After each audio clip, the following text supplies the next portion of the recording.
Hi guys, today I will share what I'm doing to organically fertilize my trees.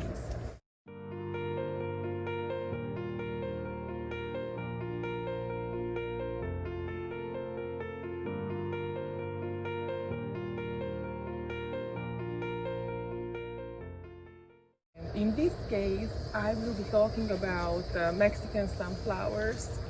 They are very great for chop and drop. And what I mean basically just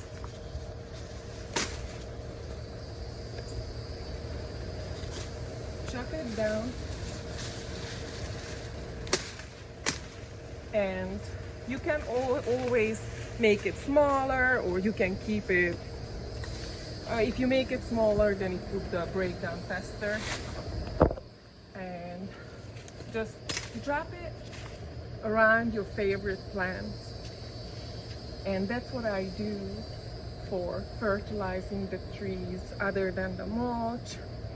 And my other favorite chop and drop organic, basically fertilizer, is the moringa.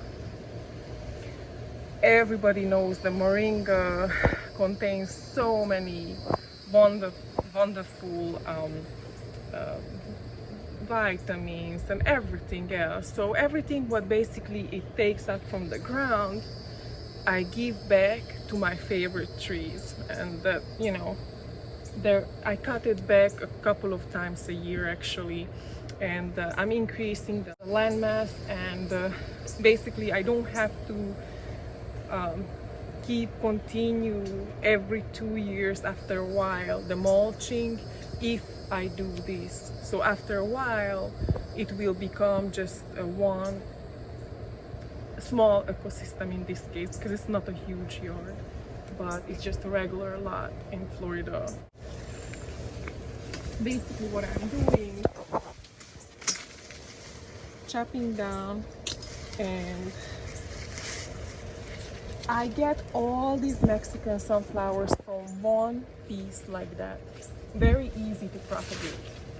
The way you can propagate it, just cut it like that, and wherever you would like it to grow, just push it in the ground.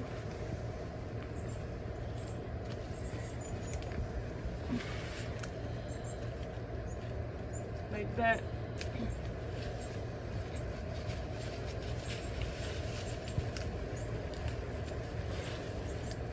Not very self-described, but anyways.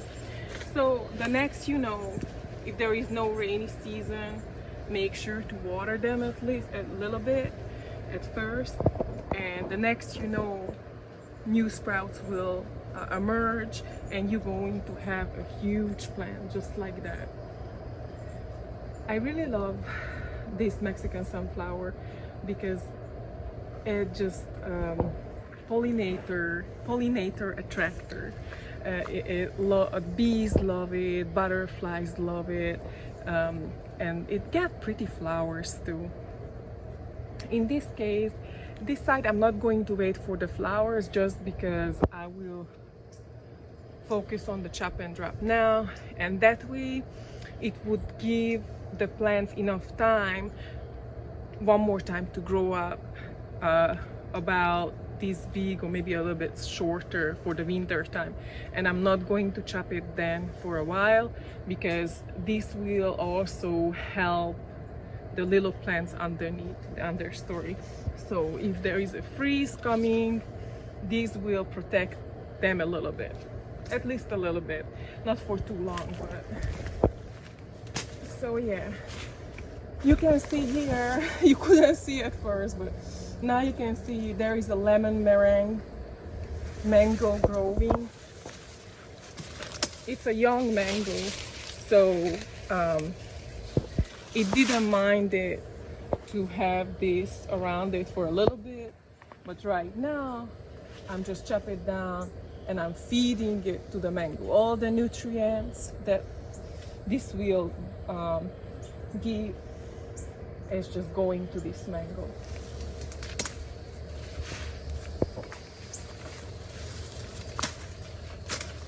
effect is this, how easy. And you don't have to do it this way. You don't have to plant it right at the tree. Definitely not. But I just chose it to do it this way. But you can plant it in a different area, and then whenever you're ready to feed your tree, just chop and drop. Very easy, very simple. So look at these. It's hidden here. There is a rose sapote hiding here. So what happened, it was too much sun for this little young tree at the time, at summertime, and it started to kind of become kind of yellowish, a little sunburned. So I stick a couple of sunflower just like that on the ground, and now this is basically like a shade cloth. So it's very useful plant to have around. And here we go.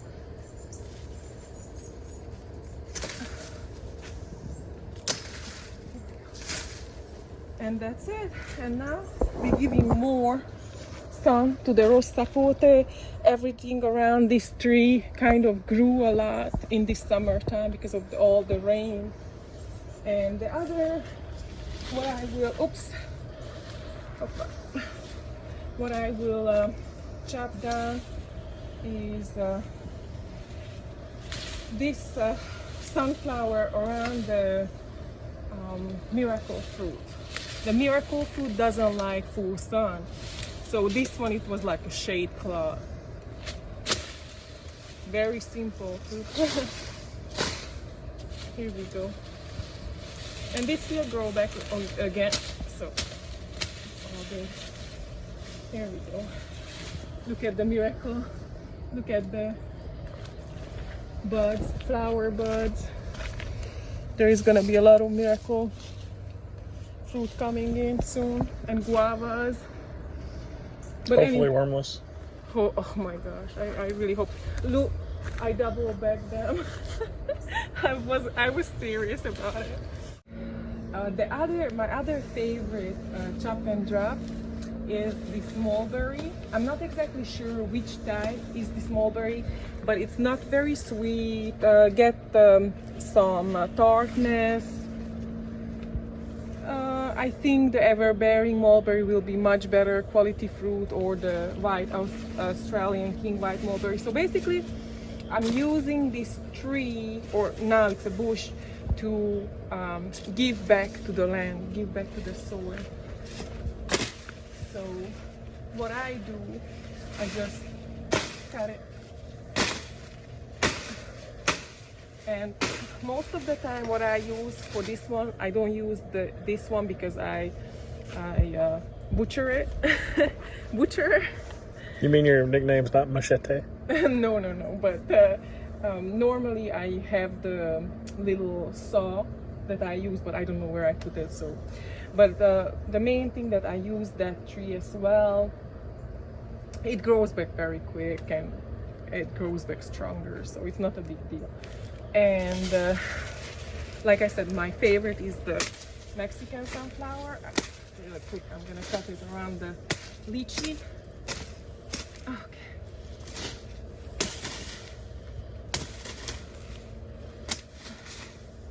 Here we go. And yeah, so I will keep some. If you look around a little bit in that area, you can see I planted Mexican sunflower at the gate, not the gate, but the fence perimeter.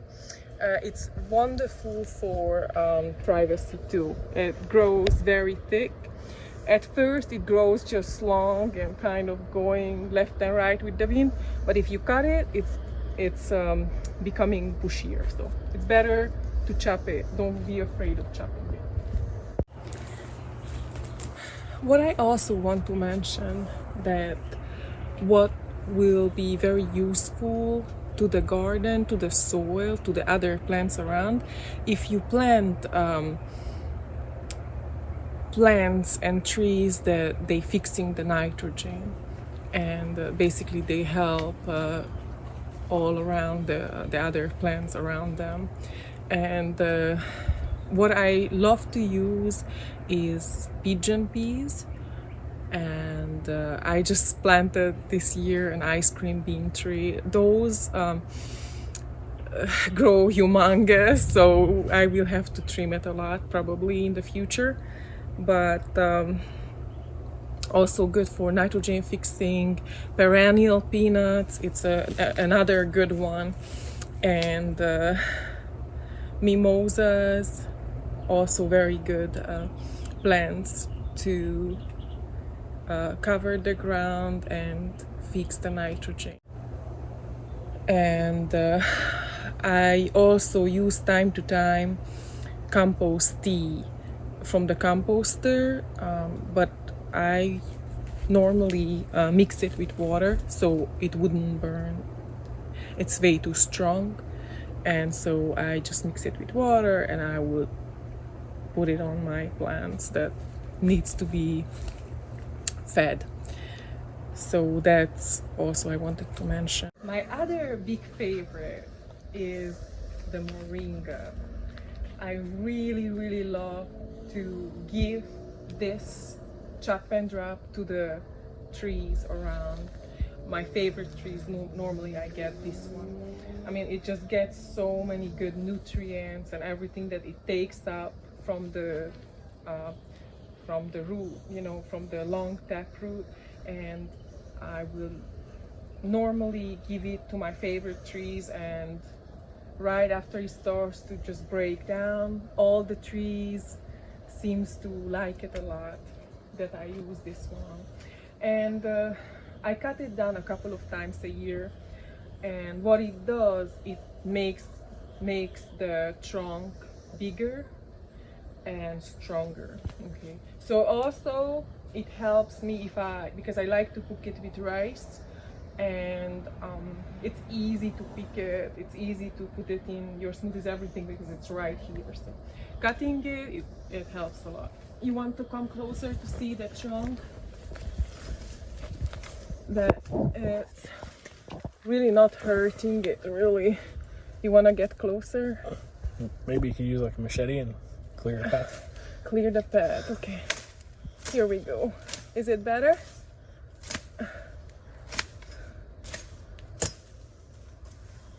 Here we go. Can you see that? Look at the trunk.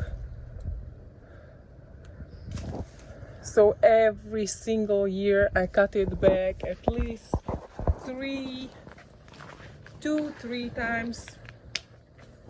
Probably I even had a year that I cut it more than that, and it always grows back, and it just doesn't mind to be trimmed. But meantime, it gives a good organic fertilizer back to the other trees. So these are my favorite plants and trees to use as a chop and drop for fertilizing my tree.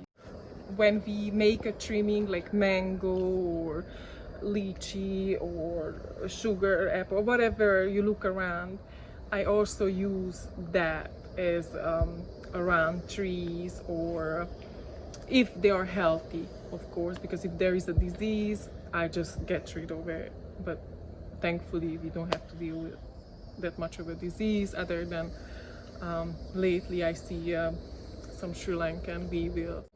And because I'm not using any chemicals in the garden, they are probably fat and happy. They probably multiplying. There's not a lot of enemies for it, but I try to kind of like just manually get rid of. Yeah, I know, I'm not, sometimes I have to just squish them, but it's just not a lot of that it would kill it. Like, what would the malathion, I don't want to use all that stuff in the garden. So basically sometimes you have to do what you have to do. But I hope it helped you a little bit. I know not all of us get the mulch and everything going on, but it helps if you have a chance, and if HOA is not gonna tell you what to do, then it definitely helps not to get rid of all this organic matter, but use it up. Give back the nutrients because they were taken out from the same land, so might as well give it back. Okay, so if you haven't subscribed, make sure to subscribe and push a thumbs up if you liked any of this content, and see you guys later. Bye.